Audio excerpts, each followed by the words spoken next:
I'm Grandmaster Jose Torres, publisher of Action, and you're watching the Piff Connection. We are back on the Piff Connection, and we were just laughing off camera. She said, he didn't say my name. Her name is SHANALYNA, CP. Yes. SHANALYNA, CP. That is correct. And I didn't say, there was no reason why I didn't say her name, because we're having so much fun in this conversation.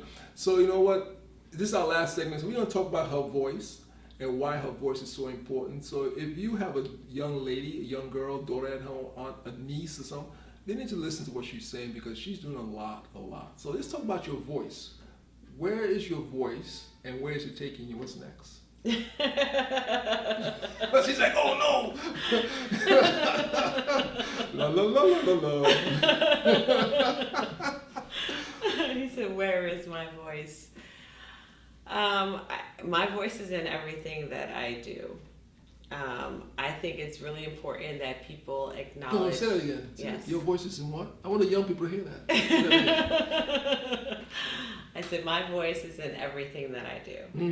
So, people have to realize anything that they do, it's something that they've put their name on it or they put their stamp on it, which is why you always try to do everything you can to the best of your ability, because it doesn't go out as, oh yeah, this is Brother Ed's. No, it's SHANALYNA's. SHANALYNA did this project. No one goes, well, who wrote this? Who edited this? No, they just go, okay, it's her project that's up right now. And I can go, no, but they wrote it. Yeah, but whose project is it? And so you still have to make sure that what you put out there is something that you believe in. Yes. And you're allowed to change your mind over the years, Like tomorrow I can go, I don't believe that anymore. And that's perfectly fine. Yeah. But at the time that you're doing, it should be something that you actually believe in. Yeah. The only person who has that say ultimately is you. I mean, there'll be people who try to shut you down. I'm not going to lie. Oh, yeah. You'll have projects and they'll say, no, don't do that. Nobody wants to hear it. Nobody wants to watch something like that. Is it in your heart to do? Then that's what you're called to do, and you need to follow that intuition. I like when you say that is what you're called to do. Well, the ancestors are with us all the time, right? No, you don't tell me about that. Ooh, Lord. I don't know about that. No, but that's important you say that, because we had to let the young people know. And I talk a lot about young people. It goes for everyone, but I really want the young people because I think, for me personally, as we look at time goes by, I have a 29-year-old son. And what did I give him? Because in 29 years from now, I don't know if I'll be here. Right. And what have I given him so he could have his own voice? And it's still gonna be his voice, but how did I influence him? Right. That's what we parents and we aunties and uncles do. We influence young people around us. So we have to be very careful what we say to them and how we say it, because that's gonna be inside of them. Right. And that's why I asked you where's your voice and what's next, because I know you did stuff about autism, but I know you do a lot of other things, and you put your voice into everything you do. So I want to know. That's why I asked you what's next on in the comedic in we say in Kwanzaa we say, what is your next kuumba, your creativity? Where's your creativity, your kuumba taking you next? Well, next is taking me to LA. It is. One thing that people don't realize in the industry is that your education never stops. You're always trying to learn something new, whether it be a new form of filmmaking. This digital market is constantly changing. And so in order to be an effective filmmaker, you have to keep up with the times. There's also the idea of branching out. Sort of what I mentioned earlier about taking ownership of your projects. I'm doing, UCLA has a professional producing program. And so I'm going out there to learn ways to take my projects to the next level. How long does that course? It's not that long. It's 8 to 10 weeks. Okay. It's 10 weeks. It's 10 weeks long. Okay. So, and 10 weeks, it's a chunk of time. But in the scheme of things, this chunk of time is going to help me take a web series and turn it into a feature film. Now, you remember at the first part of this conversation, I talked about Oscar, she's one step. You hear what she just said she's doing, right? To take to the next level. The next level could be sitting there for an Emmy or Oscar or something else, an NAACP Image Award.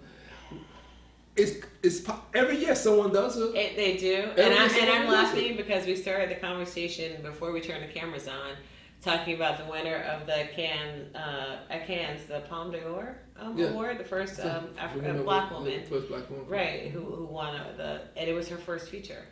So it was her first film. Mm-hmm. So you don't have to go. I mean, even when you look at filmmakers like Kubrick is like known, as the filmmaking god, and he only did 13 films.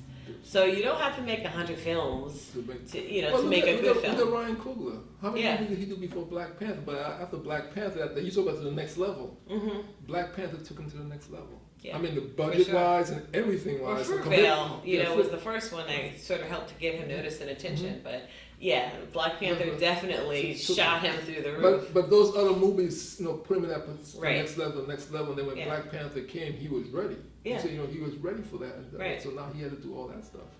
Yeah.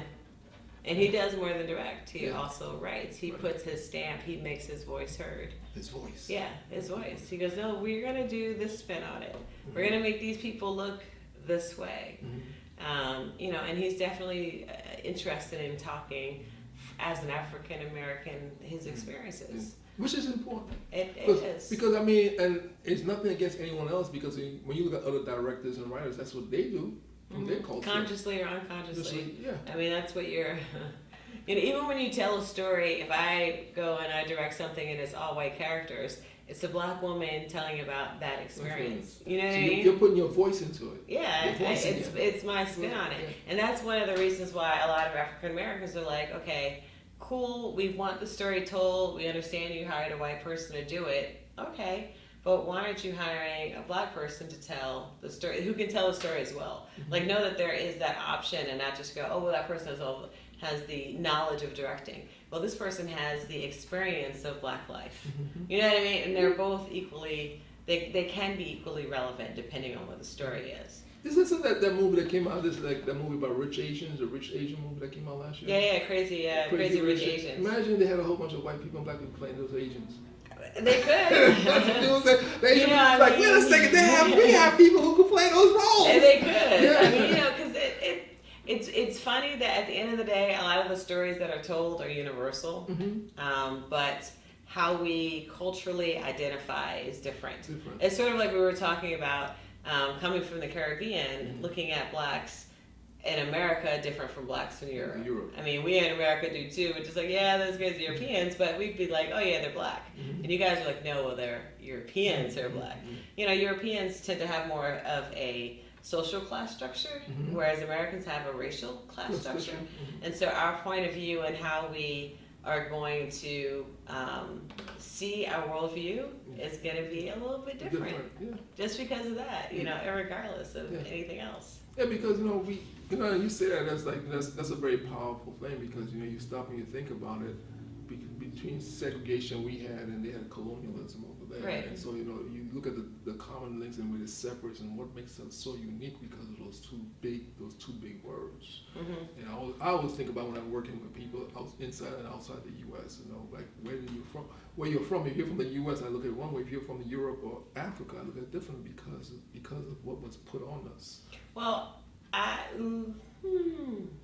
would say the only hesitation I have to that is that slavery and indentured servants are not strictly in the realm of the African Americans. Oh no, we had all. I mean, we had Africans who owned Africans. Mm-hmm. You had Europeans who owned other Europeans. Mm-hmm. You had whites who were indentured servants here. Mm-hmm. The difference was that they were allowed to get their freedom, and they were still considered human beings. Yeah. That's a big difference. That's what I'm saying. When you look at those two people, right. But it's like still the universality of the stories as a whole. Mm-hmm. There's some element or segment that goes across. I mean, look at the Asians when they were brought over to work on the railroads, on the West Coast. I mean, that's a huge story that we rarely talk about in America. Mm-hmm. I mean, they're starting to talk more about the Native Americans. Yeah. And they're like, half of Montana technically belongs to Native Americans.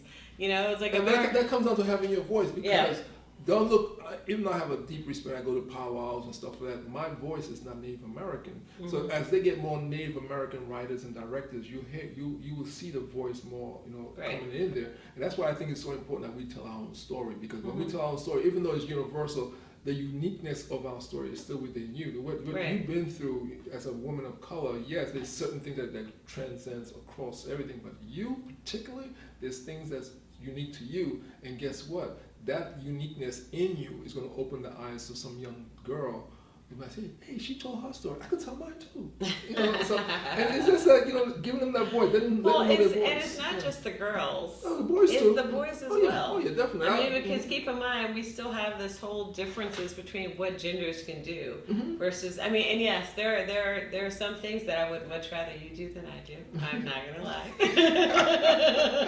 You can hold the door at any time. I'm good with that. Yeah, you're good with that. Okay. But at the same time, movies go, oh, you know what? We're both in math class. There's no reason both of us should not be excelling in math. Exactly. You know what I mean? There's no reason we both can't be CEOs of this corporation. And so I think movies not only give women empowerment to go, hey, I can do this. I see women that are doing this.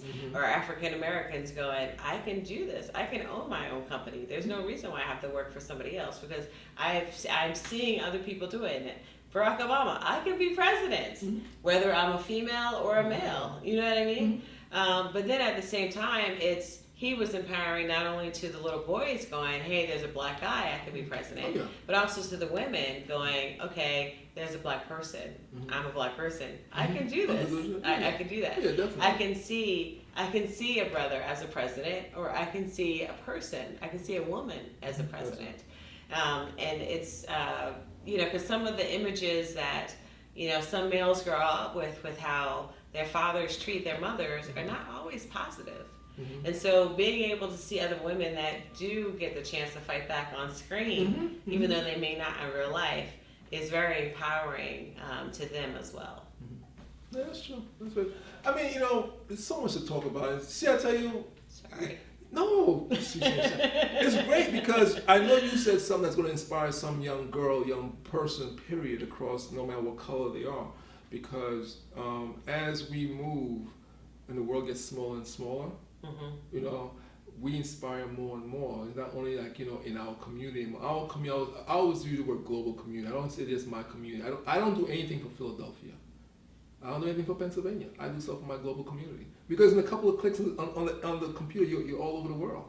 So for my mentality of doing things, yes, I'm based in Philadelphia. I love where I am, but be very clear, I do stuff for the global community. Because that's just the world we live in right now. My smartphone could take me anywhere in the world in a couple of clicks on my phone.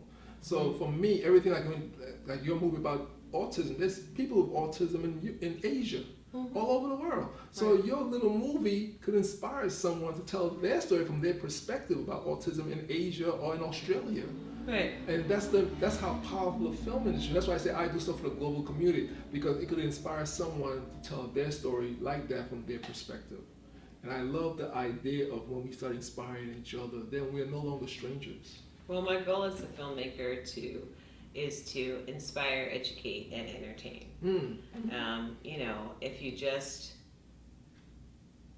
If you just inspire, eventually you run out of steam. These are my it's a balance, yeah. Yeah, but that's why I try to do all three.